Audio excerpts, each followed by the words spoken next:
Okay, so the Bleach and Boruto drama that's been going on recently got me like, yo, this is getting kind of crazy, and fans make me think like, yo, what is going on right now? What is happening? Why is this going down? This is just a little bit too, honestly, just chaotic to say the least. Because for the most part, the Bleach and Boruto fandoms have been kind of doing their own thing as of recent. Like Boruto has been focusing in, of course, on the manga and everything that's been happening with those events, and of course the latest volumes coming out and some of the good news that we've been having about the Boruto manga sales. And then on Bleach side of things, for the most part, it's just been preparation for the finale of the anime. And well, recently there was something that came out of the Bleach universe, so to speak, a brand new story. It was in the form of a light novel, and well, you know, it wouldn't be the anime and manga world if there wasn't some type of drama going on. And apparently it turned into something a little bit more, because the Bleach and Boruto fandom as of recent has kind of been going a little bit of a tit for a tat with one another based on what actually transpired of things coming out as far as news stories and, yeah, well, the success of these stories. But of course, we got some other stuff to talk about in this episode of Forever News as well, regarding solo leveling and the author of Gachiakuta. So yeah, without further ado, let's jump into another exciting episode of Forever News. Let's do it, shall we? And before we continue, make sure to hit that subscribe button and that bell so you get all notifications on this stuff, as much notifications as they'll give you. But yeah, as of recent on the timeline, there's been some stuff that's been happening within the realm of Bleach fandom and Boruto fandom in particular. Kind of fans going at it on the success levels of each franchise, which for the most part, let's just be honest, both series are successful in their own right. Bleach is at this point a legend, a legacy series that is still kind of having its glory moment because of some stuff in the past that kind of stopped it from completely doing everything that it was supposed to be doing, as far as, again, the success levels, and as far as more so just, you know, the story being adapted in its entirety. But Bleach has here and there still released new stuff. Of course, we got a while back the continuation manga, or, you know, the spin-off, so to speak, the sequel, No Breaths from Hell, whatever the heck you want to call it. And then recently a new light novel came out for Bleach called Don't Bleach My Fist, and it is volume 1, and I ain't gonna lie, that title is a little bit like, whoa. But also it being classified as volume 1 means that there's going to be more Bleach light novels, at the very least a second one, you gotta imagine, for this Don't Bleach My Fist story. I ain't gonna lie, every time I say that title, it just kind of makes me like, yeah. But anywho, at the same week that this new light novel from Bleach came out, the latest volume of Boruto came out, and there was some fans on the timeline that were kind of, you know, promoting each of their stuff. In particular, there was some Bleach fans that was like, yo dog, let's see if actually this could, you know, outsell everything that's on the timeline right now that just recently came out, which I don't think that there's anything wrong with being excited and wanting to see your series succeed. You could throw the argument, hey, if you're putting other stuff down, then that's not great, but I'm not gonna be a hypocrite, because in my past I've kind of, you know, been a little bit, I guess, maybe not as mindful as I should have been of like, hey, you don't need to kind of compare, or you need to put down other series in order to promote what you like you don't got to do all that. So I'm not here to condemn anybody's actions of like, hey, just wanting to promote your stuff. But regardless of what, the latest Bleach volume came out of this light novel series, and on the light novel charts, I want to say it debuted at number 1, and it sold about like 8,000. It did about 8K or something along the lines of that, and in its own right, it was a success because there was already a reprint that was demanded for Don't Bleach My Fist Volume 1 due to excellent sales since its release. The physical edition has become difficult to obtain, so they will inform people about a scheduled reprint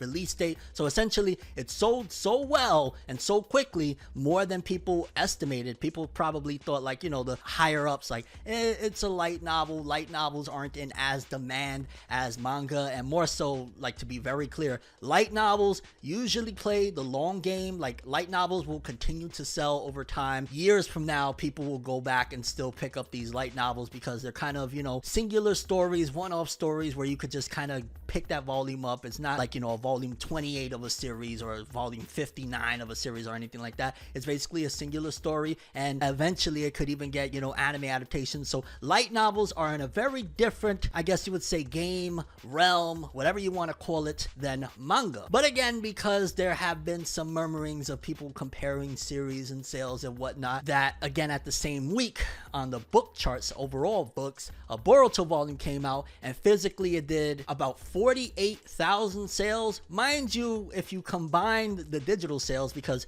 digital is completely on the rise. Like, people don't understand how much more it's getting to a point where digital is becoming more in demand than the physical volumes. Personally, this person over here, I always prefer, let me get the physical product. The physical product, it lasts a lifetime. You could always have it. Digital, you know how some things can go. And overall, I want to say like the Boruto volume with digital sales included did like over 100,000. Like, you know, this is just a whole different animal altogether, but these are numbers that they hide from everybody. You don't get to see the total package of the sales of digital and physical. Although sometimes the numbers do kind of creep up here and there. You get to see a little glimpse of it. But regardless of what, Boruto fans took the opportunity to basically, I don't want to say laugh or point or whatever, but they were basically like, yo, dog, y'all thought Bleach was about to outsell us. We did these numbers. Bleach did 8K. Again, I want to stress that 8,000 for a light novel is fantastic. Like, yeah, some other series, when they put out light novels, they do crazy numbers and whatnot, but this was also a case of the higher ups, again, thinking like, yeah, we'll put out a few copies. Like, they didn't send 200,000 books to stores of Bleach and it only sold 8K. They probably sent out about maybe 10,000 or something like that, and 8K off the rip leads it to many fans not being able to find this book. Henceforth, why they decided to do a reprint immediately, because they understand that, okay, this book isn't really high demand, it's just that it's not readily available. But again, fans was just like kind of, you know, I guess snickering, maybe you could throw the argument, you know, under their breath, like, haha, Boruto, you know, outsold Bleach times like, you know, tenfold or whatever the case may be. At this point where this person is right here, I'm like, yo, dog, that's unnecessary. On top of the fact that, again, it is an established fact, light novels play the long game. 10 years from now, that Bleach novel is still going to be selling. The Boruto volumes, they sell amazing right now, but because it's an ongoing series, Two Blue Vortex being on volume 8, on top of, you know, you got to get however many, 20, 30 Boruto volumes of part 1, like, you know, that's a tall order, and it won't sell 10 years from now as much as it's selling right now, while again, a Bleach volume might actually still do numbers. Putting it into perspective, the first week sales, Boruto doing 48K with about a 55% digital to 45% physical ratio, ending up at about, 110 for the first 4 days. New Bleach Big 3 novel did about 8K, and someone even put a graph to give an understanding a little bit of like what some of the previous light novels of like the Naruto Boruto series has done, and some of them have done pretty well, but for the most part, it's not far off. If you go to like the Naruto light novels, like if you go to the Shikamaru Hiden, Sakura Hiden, like those light novels, they did about like 9K by week 5 or something like that. And if you look at some of the early Boruto light novels, they didn't do that great as well. To put into perspective, the Boruto light novels do like a couple thousand sales or something like that in their first few weeks or whatnot. So again, everybody has their lane. I say all that to say that Boruto, like, it does very well with its manga series because obviously it's an ongoing story right now. Light novels, they don't really necessarily, or at the very least in previous times, maybe things might be different down the road, they haven't really been primarily a focal point of pushing forth these novels, of more so like, yo, the manga is where the bread and butter is for Boruto, while Bleach, it had its run already with new volumes, and the minute it puts out a volume of like the Hell arc, you'll get a demonstration of what Bleach can do when manga volumes come out. But they're both successful, they're both doing their thing. Bleach is already, again, like a prime time legacy act, while Boruto is still, you know, it's on the come up, quote unquote, so to speak, but very successful in its own right. So in all honesty, like the drama, the pointing fingers back and forth on like, yo, I did great, oh, we did better, like, it just feels unnecessary. Like, yo, they're both successful, and I'm really happy to say, like, yo, Boruto doing 110 physical and digital combined, Bleach doing 8 out of probably 10 that was sent out. Like, there's a lot to be said of like the friction, why? But yeah, let me know what you guys think about this whole situation. How do you feel about the Boruto and Bleach fandom going back and forth? What do you think about these sales? Do you think that, like, again, considering the fact that Boruto has faced criticism over its exact reason of sales in the past, I don't think Boruto should be doing that, just because it's like, bro, other fandoms have taken shots at Boruto in the past regarding its sales and what it brings in, the revenue that it generates or whatnot, and it's like, it's no reason to do that to another fandom when we know at the end of the day Bleach is continuing to rise even now, all this time later,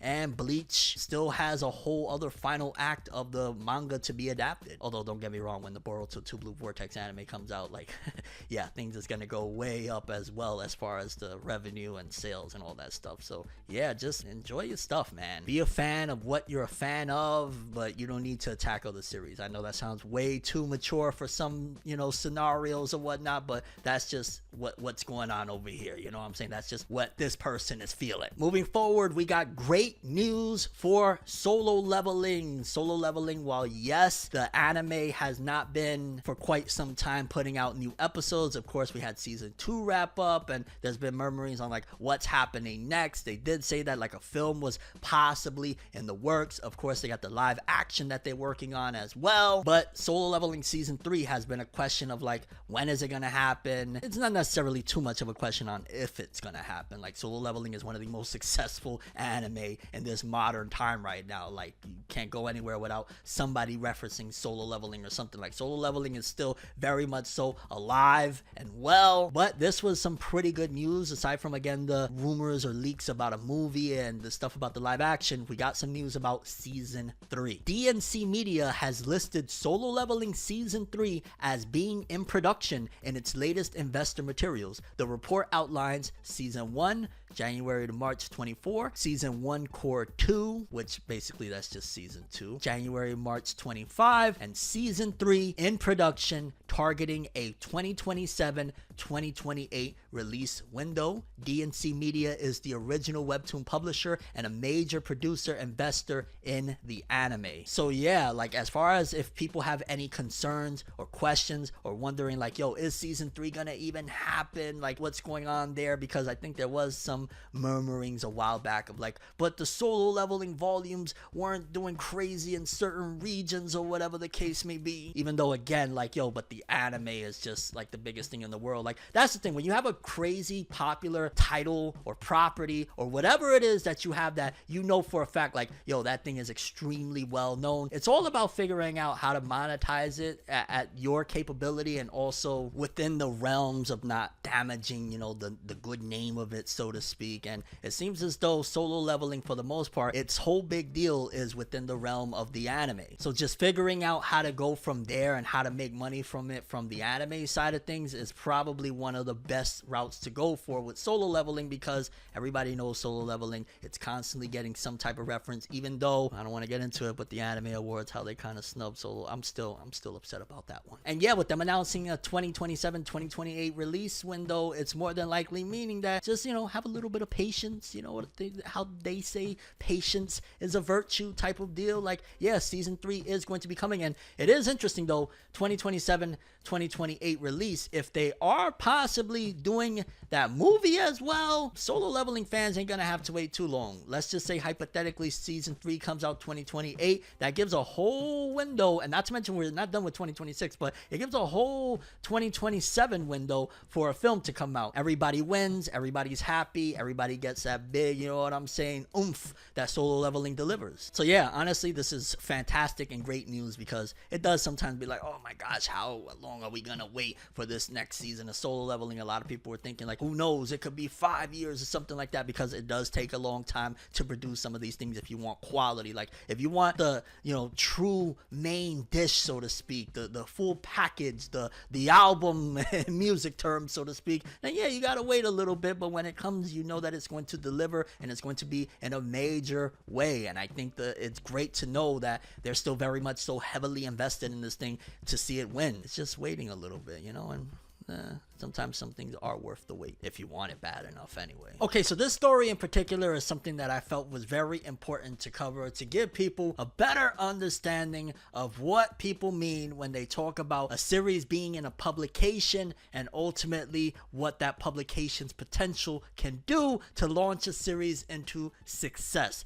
Because oftentimes people think like, yo, you put out a manga and you get published, and immediately that's, you're gonna have some level of success, right? Well, partially that is true, because if you publish a story that you really cared about and you worked on, That's the success right there, like automatically. There's no question about that. However, there is a bit more to look into as far as like getting a better, I guess, chance at being able to reach the masses and ultimately have a level of success that could, you know, boost the series into the popularity that most people ideally would like. Although, again, success is relative to whoever is looking for it. Because I don't want this to come across as like I'm saying like, oh, you know, the only way you're a success is if you're like the next big series or whatnot. That's not what I'm trying to say. I'm basically saying that, well, what I just said, I'm not going to repeat myself. And how we're going to do that? Well, I got some charts right here and some data that showcase exactly the publication numbers for the biggest manga magazines. Essentially, this is going to give a better demonstration and a better idea of like, yo, this is what we're working with when we're doing it. Let's just say like a Jump Giga, which is what Black Clover was in. That was like quarterly magazine. This is what's going on when you're in this magazine. That is like a monthly. This is what is going on in a weekly. We got right here we're gonna look at, for the most part, the top 10 magazines and their publication numbers, and all the way up to the top of what's the most successful magazines that, again, get your manga, get your stories into the biggest possible circulation. Because it starts off at number 10 with Big Comic. It's a seinen magazine. If you don't know what that is, essentially like think a little bit more edgier and mature. I think that's like a young adult branding. Shogakukan, it's semi-monthly, so essentially it's like every other month, and that does a publication of 109,333. So essentially that is a top 10 ranker for sure, and that's semi-monthly. However, then you go one notch above, weekly Shonen Sunday. Shonen Sunday is a shonen magazine, which is like similar to like the stories you would get in Shonen Jump, that type of vibe. It's from Shogakukan, and that does for a weekly 120,000 circulation numbers. So to put that into perspective, Big Comic does 100,000 every other month. This does 120 every week. So a little bit of a different thing. Then Comic Ran, that's seinen lead publishing, monthly 129. Okay.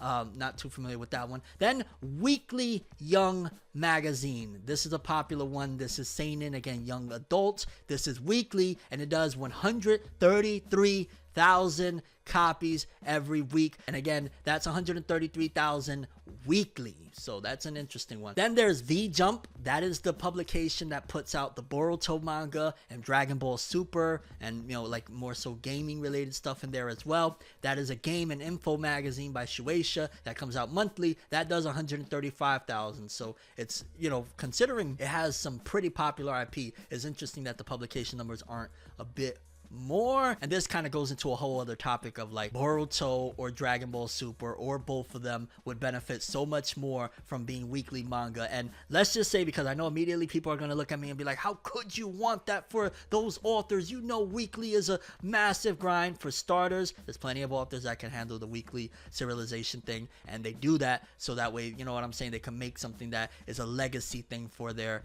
you know, family and for their future or whatnot. But even more so, let's just say, okay, it's too much to do a, you know, full-length 20-page chapter each and every week, right? That's too much for them. I think many fans would be okay. Like, even going back to the days of the Dragon Ball manga, many people, they watched Dragon Ball via the anime. They never really read the manga.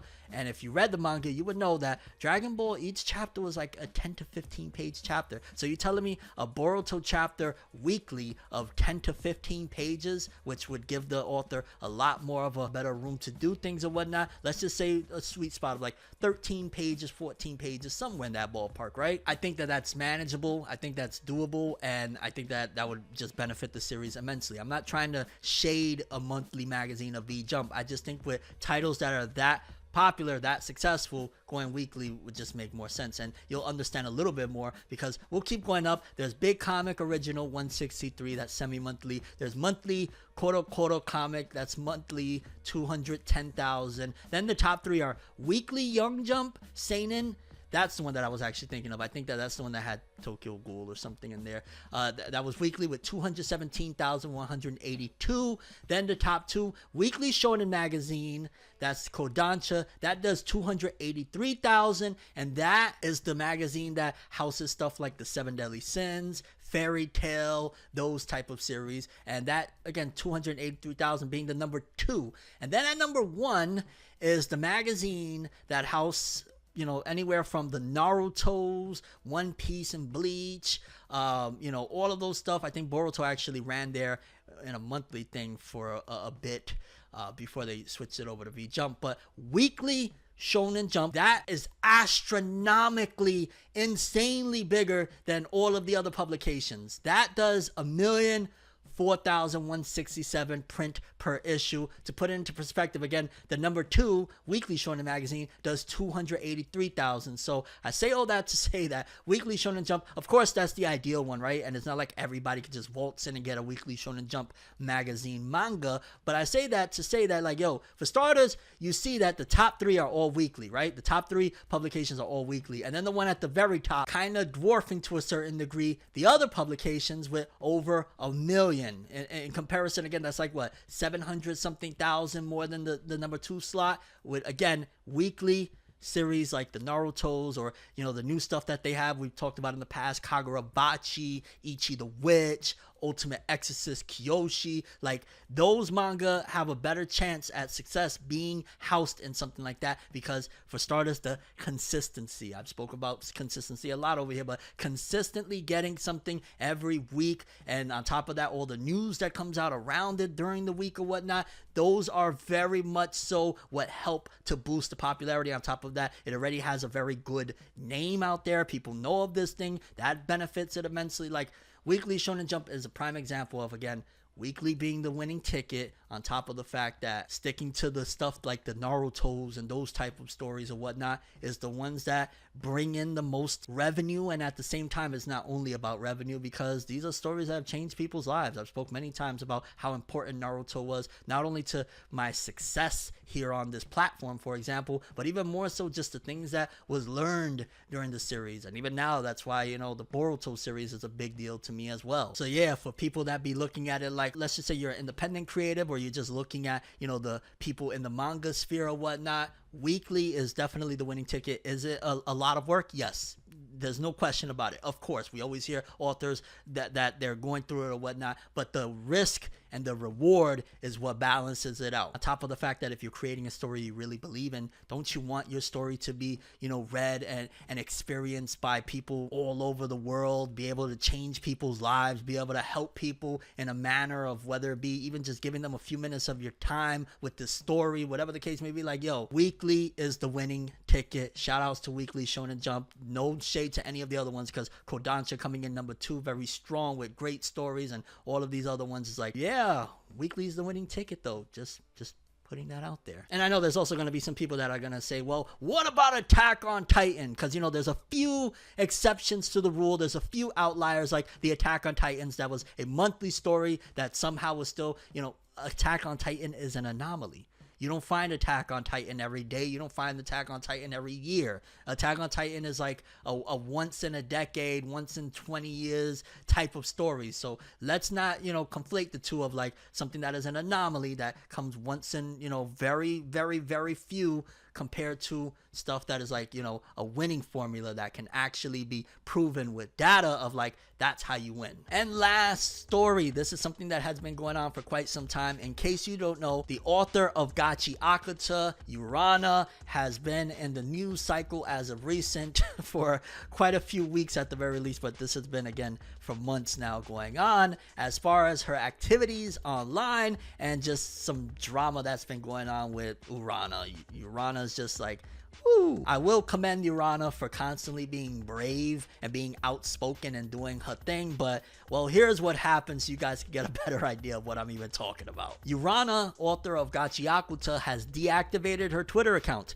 The reason was after the author shared on her Instagram account video of a Japanese fan doing a cosplay of Jabber with green onions tied to his head as if they were the character's dreads. Some fans didn't like the video she shared and started a discussion with the author by commenting that it was racist. Her last words before deactivating the account was, "Alright, the chaos on X is ramping up and I've decided it's getting in the way of my creative work, so I'm saying goodbye to X. See you somewhere else." And honestly, when you hear stuff like that, it really is a shame, because ideally, you want your creatives to be out there where you could actually communicate with them in some form or whatnot. And I truly don't believe that Urana just left the internet. I got to imagine that Urana is still around there, but the amount of, whether it be hate or trolling or just, all of that negativity that comes your way when you're active is a whole other ball game, opposed to when you kind of take a step back. So if leaving the platform for that time being was the best course of action for her, and I think one of the people that work on the manga with her might have taken a cue from her as well, then by all means, if that's what's best for you, do that. But again, I feel like this kind of stems from Urana being very heavily active with the fandom, and sometimes it's a good thing, sometimes it's a bad thing. It's great to be active with the fandom because you get to get their input, you get to kind of have them feel like they're more a part of things than just like,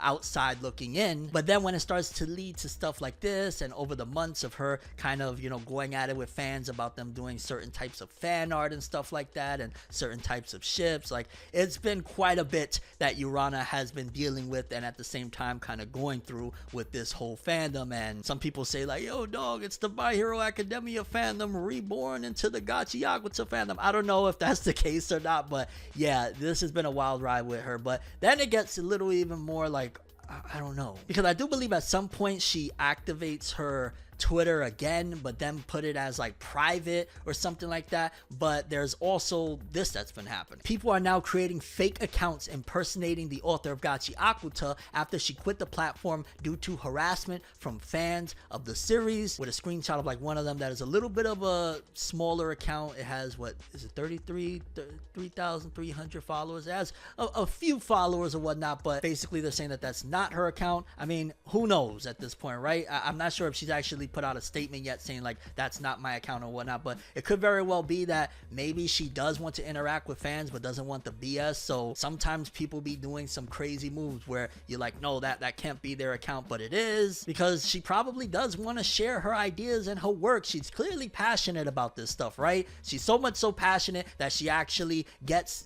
involved with talking with the fans and dealing with that aspect of stuff. So she probably really does want to be a part of things, but it's just like, bruh, she shared something that some people got offended by. Big whoop. Like, I don't think that reposting or resharing something like is the biggest deal. Like, if it was something that was clearly outright like the most heinous thing in the world, sure, go at her for that. But if it was just like, yo, this is some crazy wacky cosplay or something like that, is that really a big deal to attack somebody? So honestly, on both sides of things, for people that are attacking any creative for that matter for no reason at all, or finding some random trivial reasons, knock it off. Like, what's the reason for any of that? We don't need to be going down that route. And Urana, honestly, I feel like if it's protecting your peace to, leave this platform for a bit or maneuver in whatever way that you're doing, then so be it. But also, I do think that we've seen in the past other creatives deal with, similar instances of haters and people talking crap or whatnot. And for the most part, honestly, it's best to just ignore them. And, if you got to do a silent block here or there, do that at the very least until you feel comfortable. And if you want to unblock, then go that route as well. Whatever the case may be, of course, protect your peace. But I don't like it that some creatives feel almost as if they have to leave in order to, you know what I mean? It's like, bruh, are we allowing these authors to get bullied off of the platforms that they're having fun and enjoying? You know what I'm saying? I mean, we seen what happened with Tite Kubo all those years ago when Kubo came back, because Kubo was a little bit, maybe somebody say way more savage than most. But yeah, regardless of what, Urana, we all rooting for you to,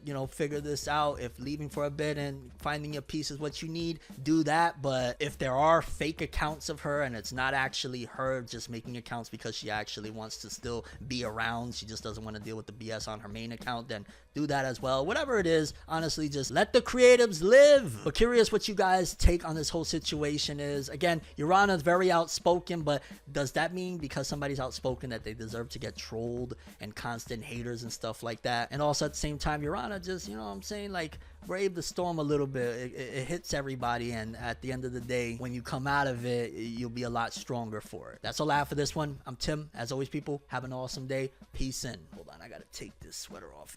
Oh. There we go. In the end, I'ma find a new beginning. Best friend gonna turn into the villain. In my head, I'm so tired of the sinning. Gotta spin just so I can get a minute. It's hard to focus on the music, I'll admit it. She said I love you, but I wrote back, I don't get it. Ignore the pictures on the walls that she printed. At the end of the scene is the critics